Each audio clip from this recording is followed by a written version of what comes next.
कि जान जाने से ज़्यादा डर एक महिला को आत्मसम्मान और इज्जत जाने का रहता है। वैसे जगहों पे हम लोग जाके काम किए हैं और सैलरी मात्र 15,000, उसमें हम लोग सरकार एक बात कान खोल के सुन ले, तेजस्वी यादव ने 10 लाख रोजगार देने की बात की थी, वही ज़्यादा खुश हो गए थे आप। और 15 अगस्त को आपने खुले मंच से भाषण दिया था कि 20 लाख रोजगार दिया जाएगा, नौकरी की बात थी छोड़ दीजिए। लेकिन आज एनएनएम कर्मियों की जब नौकरी छीनी जा रही है तो आप सुन लीजिए कि आपकी सरकार जो है वापस फिर से हिल जाएगी। और ये बात कान खोल के सुन लीजिए नीतीश कुमार और तेजस्वी यादव, नहीं तो इन कर्मियों की जो नौकरी है वो अस्थायी वापस फिर से। हमारे बिहार में कुपोषण से जो भी जुड़ी समस्याएं हैं उनको हम लोग जहां तक हो सके संभव सभी को दूर करने की ही कोशिश किया जा रहा था।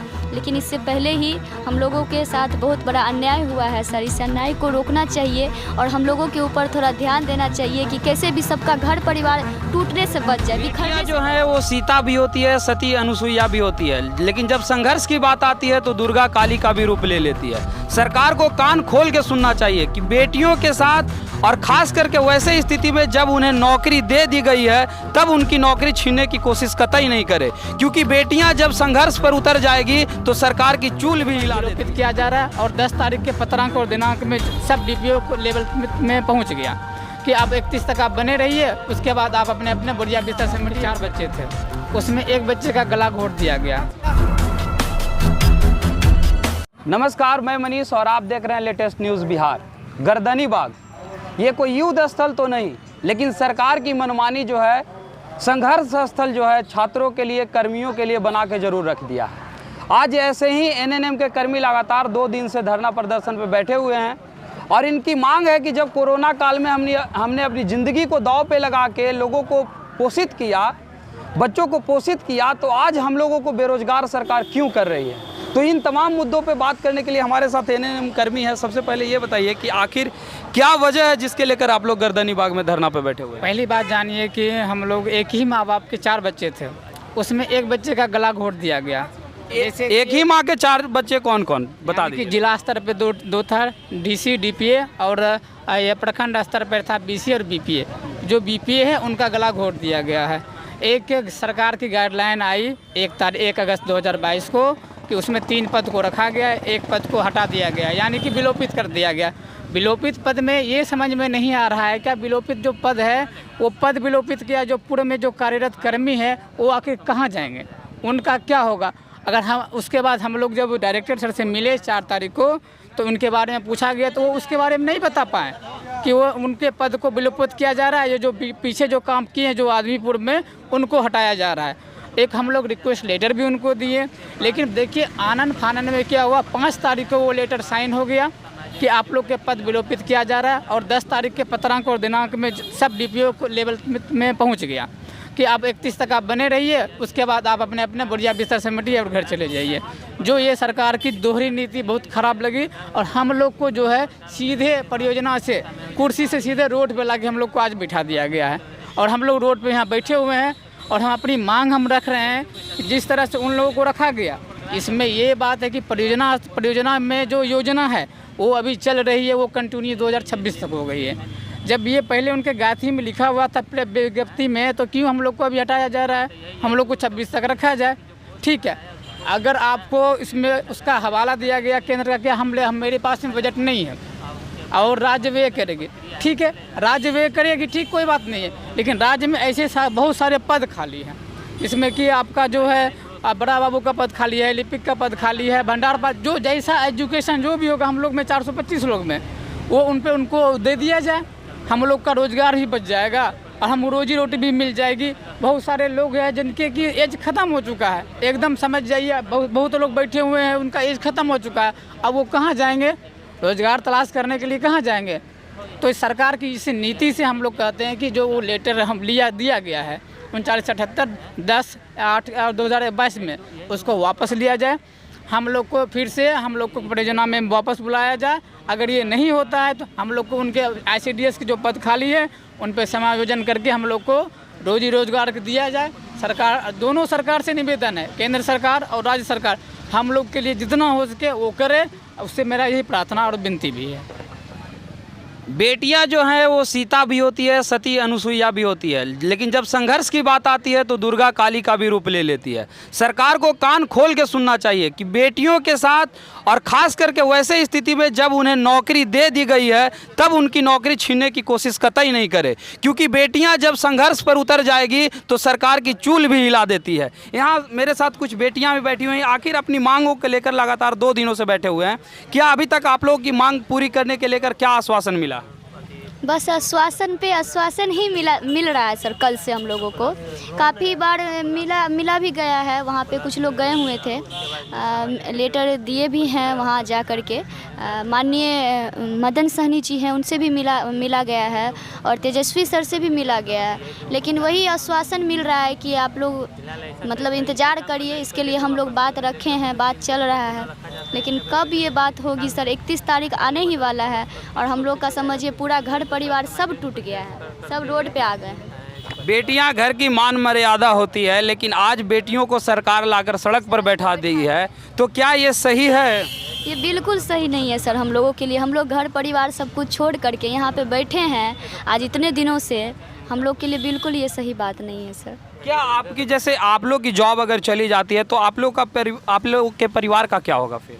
बहुत परेशानी हो जाएगा सर। हम लोग एक मिडिल क्लास फैमिली से बिलोंग करते हैं। यहाँ पे जितने भी कर्मी हैं, प्रखंड परियोजना सहायक का, महिलाएं हैं, पुरुष हैं, सब लोग एक मिडिल फैमिली से ही बिलोंग करते हैं। और यही सोच के इसमें अच्छे से हम लोग लगन से, मेहनत से कार्य कर रहे थे पोषण अभियान के तहत, कि जो भी हमारे बिहार में कुपोषण से जो भी जुड़ी समस्याएं हैं उनको हम लोग जहां तक हो सके संभव सभी को दूर करने की ही कोशिश किया जा रहा था।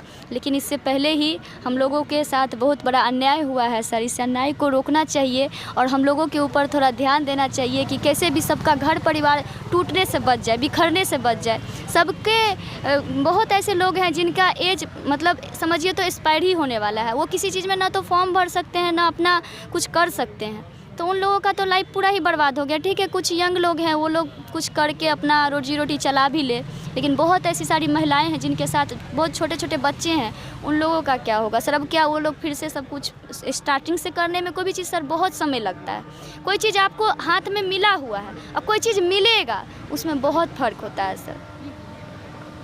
न सांसद, न विधायक, न नेता आएंगे काम में जब एनएनएम के छात्र जो हैं उतर जाएंगे सड़क जाम में। सरकार इतना भी मजबूर ना करो कि एनएनएम के कर्मी जो हैं सड़क जाम करने को मजबूर हो जाएं, क्योंकि अभी गर्दनी बाग में जब शांति से सद्भावना पूर्वक अपनी मांगों को लेकर बैठे हुए तो इनकी मांगों को जो है वो पूरी की जाए, वरना जब ये सड़क पे उतर जाएंगे तो आप लोग को रोकना बड़ा मुश्किल हो जाएगा। कुछ और भी बेटियां हैं, मैं उनसे भी जानता हूं कि आखिर आप लोग की जॉब जो है जब अभी उस पर तलवार लटकी हुई है तो क्या कहेंगे इस पे? आप बताइए क्या हो? मैं यही कहना चाहूँगी कि यदि ये तलवार आज उन्हें लटकाना था तो फिर हमारे पद को सृजित ही क्यों किया गया? प्रखंड परियोजना सहायक के पद को सृजित ही नहीं करना था। और यदि आप सृजित किए, जब आपने 2 हैंड जिला को दिया, 2 हैंड आपने परियोजना को दिया, तो आपने 2 हैंड जिला को तो यथावत रखा हुआ है और परियोजना के 1 हैंड को आप काट रहे हैं, यानी आप उसे अपंग कर रहे हैं। और अपंग जब जो हो जाएगा, जो परियोजना अपंग हो गई, वो कैसे कुपोषण से मुक्ति पा सकती है? जाहिर सी बात है कि वो तो खुद ही कुपोषित हो गई। जब आपने उसे अपंग बना दिया तो आपने उसे कुपोषण के रास्ते पे धकेल दिया। तो ऐसे में आप कुपोषण मुक्त भारत की परिकल्पना कैसे कर सकते हैं? नहीं कर सकते आप। जब हम नहीं रहेंगे, एक परियोजना में 200-300 आंगनवाड़ी केंद्र होते हैं, क्या केवल एक प्रखंड समन्वयक से संभव है कि उतने को वो देख पाए? नहीं संभव है। इसीलिए 2 पद का सृजन किया गया था, ताकि जितने भी पोषण कर्मी हैं वो दोनों मिलजुल कर जो है आपसी सामंजस्य से इस कार्य को पूर्ण करें। आप लोग कोरोना काल में किस प्रकार से योगदान दिया है? आप सरकार को भी इसकी जानकारी होगी, लेकिन आम जनता भी ये जानना चाहेगी कि आप लोगों ने किस तरीके से जन कल्याण के लिए कोरोना काल में आप लोगों ने काम किया है, बताइए। सर, जिस समय कोरोना का ये था काफ़ी व्यापक रूप से फैला हुआ, उस समय भी हम लोग प्लास्टिक, वो पॉलीथीन वगैरह ये सब पहन करके हम लोग ड्यूटी किए हैं। और हमारे कई पुरुष मित्र हैं जो कि वार्ड वार्ड में जिस समय की पूरा कोविड पॉजिटिव वार्ड रहता था, वैसे समय में अपने परिवार और अपनी जान की परवाह करके और वहाँ पे जो है वो तैनात रहे। मैं खुद भी वैक्सीनेशन ड्यूटी की हूँ, नॉमिनेशन ड्यूटी की हूँ, इलेक्शन ड्यूटी की हूँ, यहाँ तक के प्रतिमा विसर्जन में भी मुझे लगाया गया है। अभी भी ऐसी जगहों पे जाती हूँ जो कि पूरी तरह नक्सल प्रभावित क्षेत्र है, वैसे जगहों पे जहाँ की जान जाने से ज़्यादा डर एक महिला को आत्मसम्मान और इज्जत जाने का रहता है, वैसे जगहों पे हम लोग जाके काम किए हैं और सैलरी मात्र 15,000, उसमें हम लोग सेक्रीफाइस कर रहे थे और वो भी अब हम लोग का छीना जा रहा है। आखिर क्यों?